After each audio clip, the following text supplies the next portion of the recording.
Este es un esquema, un esquema transversal sobre que nos muestra la masa de hielo que se está desplazando, los rasgos morfológicos a los que están asociados, las laderas, por ejemplo.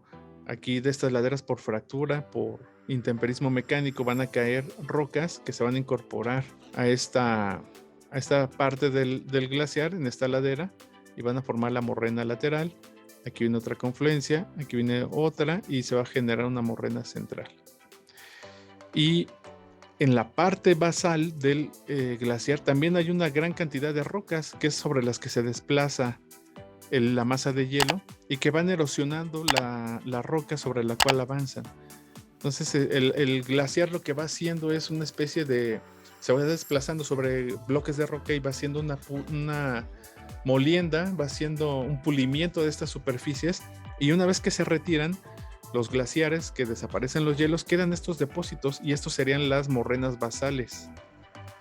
La morrena de la base, y aquí ya tenemos las morrenas centrales y las morrenas laterales. En esta imagen lo que notamos es una fotografía aérea. Lo que notamos es un glaciar, y vamos a seccionar estos elementos que forman al glaciar. Tenemos el valle, que es el valle principal, es muy amplio, es bastante amplio ese valle, y esa es una de las características de los valles glaciares, que incluso si ya no tienen hielo podemos notar que es de origen glaciar, porque en perfil o en una sección transversal se ven así como en forma de U. Y de este lado pueden estar las laderas, de este lado pueden estar las laderas montañosas. Los depósitos que se preservarían serían en las vertientes, si es que ya no existe el glaciar, estos depósitos que serían las morrenas laterales, la morrena basal y algunos montículos. Si es que no hay actividad fluvial lacustre o marítima, se preservarían estos depósitos, que serían los de las morrenas centrales que quedan ahí una vez que se fundieron los hielos. Otros elementos que podemos observar aquí son valles menores como este de aquí, como este que viene por acá, bordeando esta área, y estos que vienen por aquí, y que forman en conjunto, les digo, esta es la morrena lateral y se une con esta, es una morrena central. Esta viene por acá, se une con esta otra y va a generar una morrena central. Por aquí viene una y se incorpora esta dinámica. Por eso se ve, parecen calles, ¿no? Parecen avenidas, blanco y negro, pues son los glaciares que se han ido uniendo aguas arriba. Y estas grietas que se ven aquí, que son muy interesantes, que también son un indicio para el estudio de estos fenómenos, de estos movimientos. Estas grietas, que en algunos casos tienen esta forma, en algunos casos se ven muy claras. Por ejemplo, aquí esas grietas llevan el nombre de crevas. Son grietas que se forman porque el hielo va avanzando ladera abajo y la topografía no es homogénea.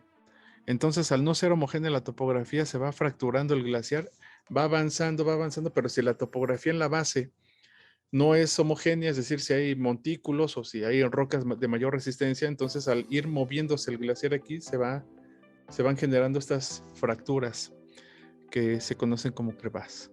Son fotografías muy interesantes, son imágenes muy, muy interesantes, que nos van a ayudar a evidenciar lo que está ocurriendo, ¿no? Es decir, la erosión por los glaciares es una de las erosiones de mayor potencia y de mayor energía, porque si un glaciar mide, vamos a suponer, 20 o 30 metros de profundidad, imagínense lo que eso significa en toneladas y el desplazamiento que se está generando. Entonces sí o sí tiene un impacto sobre el relieve. Vean aquí, este alpinista, este geólogo está entre una de las crevas, entre una de las grietas que se forman en la parte superior del glaciar. Esta imagen es muy interesante porque nos muestra los ejercicios que se hicieron desde hace varios años, en el siglo XIX, por medir el desplazamiento de un glaciar. En un principio se establecieron estacas, ¿no? Balizas, en esta disposición, en una disposición bien alineada, se pusieron las balizas. Aquí dice la fecha de inicio, que es 1874, y 4 años después lo que notaron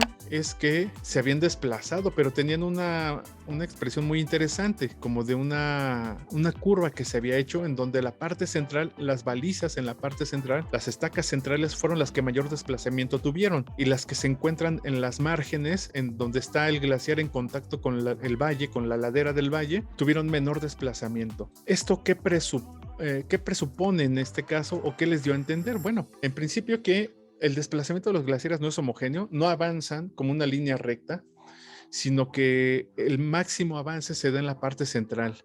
Y esto ahora lo sabemos con una teoría que es la teoría del flujo. Eso ahora lo sabemos y no hay tanto problema porque en entenderlo, porque el desplazamiento de mayores dimensiones en el centro se da porque hay ausencia, o la fricción que se encuentran con otros medios de mayor rugosidad no es menor en este lugar, o no hay. Entonces por eso se entiende que los máximos avances de las balizas fueran en el centro y los menores avances en las partes laterales, que es en donde el glaciar está, por decirlo así, luchando contra la rugosidad del valle. Es mayor la rugosidad, entonces el desplazamiento del hielo tiende a frenarse en las márgenes del propio glaciar, porque está en contacto con una superficie de mayor rugosidad. Y eso es bien interesante porque ahora se conoce con mayor precisión, con imágenes de radar, con imágenes de satélite, se pueden establecer las velocidades con mucho mayor precisión, y con estaciones de GPS, y eso es lo que se hace en la actualidad. Se evalúa de esta manera el desplazamiento de los glaciares, y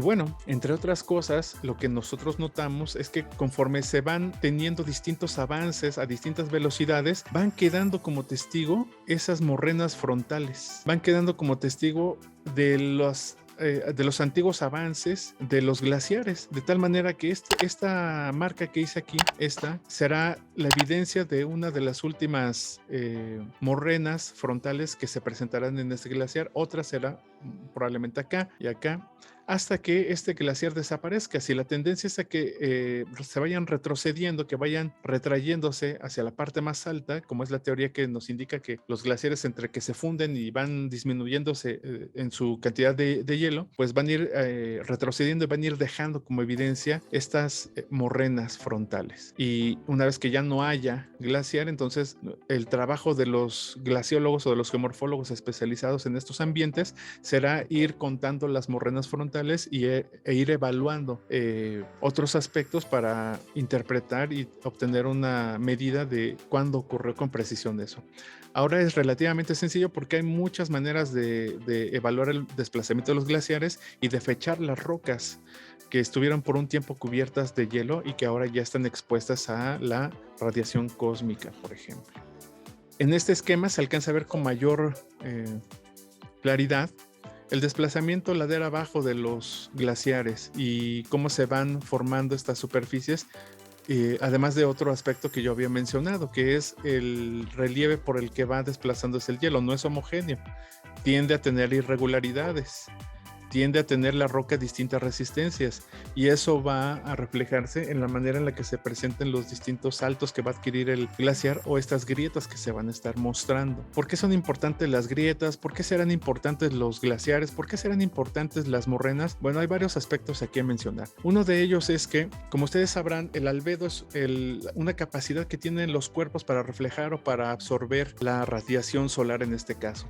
Y los glaciares tienen un albedo de acuerdo a su coloración. Si están cubiertos por nieve, pues el albedo es muy cercano al 100%, es decir, reflejan gran parte de la radiación solar que llega a ellos. Pero si va tornándose azul, si va oscureciéndose cada vez más, entonces el albedo va disminuyendo y va absorbiendo cada vez más radiación, que al absorber radiación solar va a calentarse, y al calentarse va a aumentar su temperatura y va a fundirse.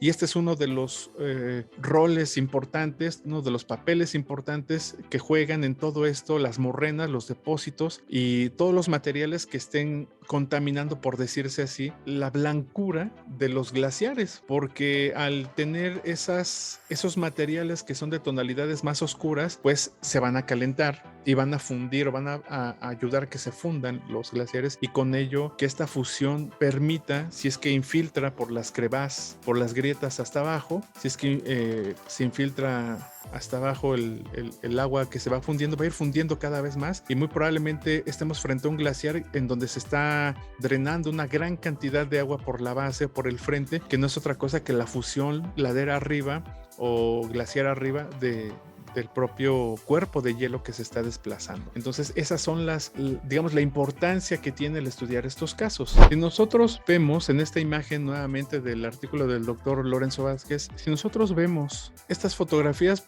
realmente podremos no detectar a simple vista las morrenas. Si no tenemos el ojo entrenado, si no somos especialistas en el área, pues podríamos decir, pues ok, te creo porque me dices que ahí están. Pero más allá de un acto de fe, es vincular la evidencia geomorfológica que vemos en fotografías como estas, que son fotografías oblicuas, y la evidencia en planta. La evidencia en planta nos va a dar casi siempre una certeza mayor al conectar los dos mundos, la perspectiva oblicua o de sección transversal con la evidencia en planta. Entonces, en este mapa, en el Iztaccíhuatl, están cartografiados los avances de los distintos glaciares y las distintas secuencias que se han encontrado. Yo supongo que han encontrado más evidencia ahora. En estas fotografías, por ejemplo, se ven algunos de los alcances máximos de los glaciares en la A y la B, pues la reconstrucción que ha hecho el doctor Lorenzo para la pequeña edad de hielo.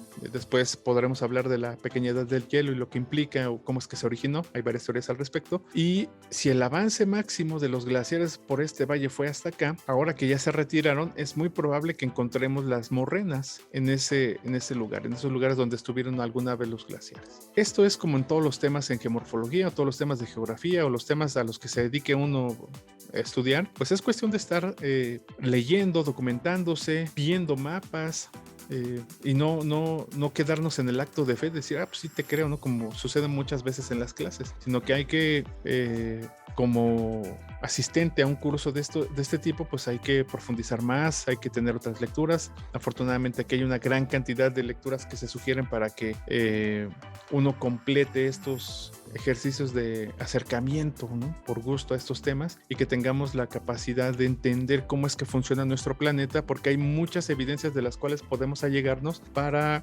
evidenciar si es que está habiendo un efecto del calentamiento global, y si ese efecto es reversible, si irreversible, a qué más se deberá en este caso. Entonces son situaciones que podemos contemplar.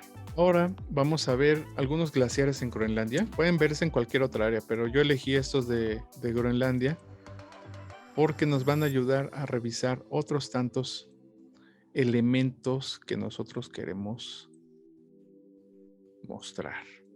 Vamos a elegir un área donde se puedan visualizar bien los glaciares y los elementos que yo les quiero mostrar, en este caso las morrenas. Aquí ya empezamos a notar las morrenas. Y hay varios elementos de los que quiero hablar ahorita de corrido que están presentes aquí. Si se dan cuenta, los valles, en este caso glaciáricos, los valles glaciares, llegan hasta un lugar en donde la costa cambia, ¿no? Por decirlo así, tiene muchas entradas. No es una costa como las que estemos habituados a ver, al menos en México. Es decir, la línea de costa es muy accidentada y tiene estas características. Los valles glaciares son bien amplios, son bastante amplios aquí, y cuando desembocan, por lo menos aquí se pierde el hielo. Hasta ahí llega el hielo, perdón. Hasta aquí llega el hielo. Y luego, ¿qué tenemos? Tenemos la entrada del mar.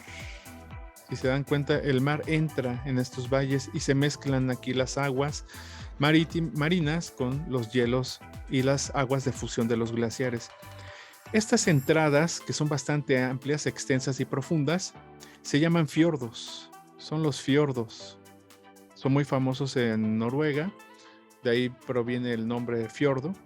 Pero en donde quiera que veamos valles de este tipo, con este origen, pues estamos viendo fiordos. Hay fiordos en Sudamérica, hay fiordos en Alaska, desde luego que los hay en la península escandinava, una parte de Rusia, y en Groenlandia no se diga. Son valles profundos, son valles que el hielo, si tiene en este caso un espesor de 1000 metros, vamos a suponer, ha ido puliendo con el paso del tiempo. Lo que pasa es que ahora están cubiertos por agua porque los niveles del mar han ascendido desde la última glaciación. Gran parte de los casquetes polares se fundieron, gran parte de los glaciares de otros lugares se fundieron y al fundirse se incorporan a esta agua la escorrentía fluvial y finalmente al mar. Entonces eso es lo que ha provocado que ahora muchos de estos valles estén inundados. Aquí lo que vemos entonces es la gran cantidad de morrenas que están desarrollándose aquí. Morrenas laterales de un valle, morrenas laterales de otro y una morrena central, morrenas centrales. Si se dan cuenta, la coloración en estos lugares ya no es blanquecina o ya no es blanca por completo, ya es grisácea, ya es muy oscura. Entonces ahí estamos viendo que probablemente hay un problema de fusión importante y eso favorezca el desplazamiento con mayor velocidad de los glaciares.